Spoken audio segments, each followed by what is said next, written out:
பயம் தான் ஃபர்ஸ்ட். ஏன்னா லேடிஸ் எப்படி ஆம்பளைங்களோட எல்லாம் சரிசமமா போய் நம்மளால ஃபைட் பண்ண முடியுமா? இப்பயும் நிறைய ஃபைட் தான் நடக்குது. நம்மளோட பின்னாடி இருக்க வார்டு மெம்பர் எனக்கு அவங்களுக்கு செய்றீங்க எனக்கு செய்யல. ஏன்னா வார்டு மெம்பருக்குள்ளே சில பிரச்சனைகள் இருக்கு. நிறைய ஜென்ஸை மீட் பண்ண வேண்டியது இருக்கு. இதெல்லாம் நம்மளால முடியுமான்னு நினைச்சோம். இன்னைக்கு இந்த 3 வருஷ காலத்தை ஏதோ ஓரளவுக்கு என்னால சிறப்பா நான் நடத்திருக்கேன் நான் நினைக்கிறேன். அந்த மாதிரி முதல்ல ஆரம்பிக்கும் போது பயம் இருக்கும். ஆனா போக போக நாமும் அவங்கள விட இப்போ நான் உள்ள இருந்தேன்னா யாரை பத்தியும் எனக்கு தெரிஞ்சுக்க முடியாது. வெளியே வந்தாதான் எல்லார பத்தியும் நான் தெரிஞ்சுக்க முடியும். அவங்க உங்களோட தாட் என்னன்னு நான் தெரிஞ்சுட்டேன்னா ஈஸியா நம்ம எல்லாத்தையுமே கவர் பண்ணிடலாம். லேடிஸ் ஆட முடியாதது ஒண்ணுமே கிடையாது. அதனால தைரியமா எல்லாரும் வாங்க, வந்து உங்களுக்குள்ள என்னென்ன இருக்கோ எல்லாம் கத்துக்கோங்க. மேடம் இருக்காங்க, சார் இருக்காங்க. இதை தாண்டி உங்களுக்கு என்ன ஹெல்ப்னா என்கிட்ட சொல்லுங்க, நானும் பண்ணி தரேன். அம்மா யோகா கிளாஸ்க்கு என்ன கேட்டாங்க.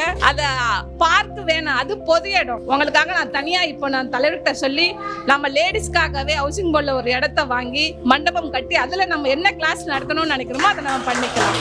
நான் இது உங்களுக்கு சொல்றேன், அதை நான் பண்ணி தரேன். ரொம்ப நன்றி.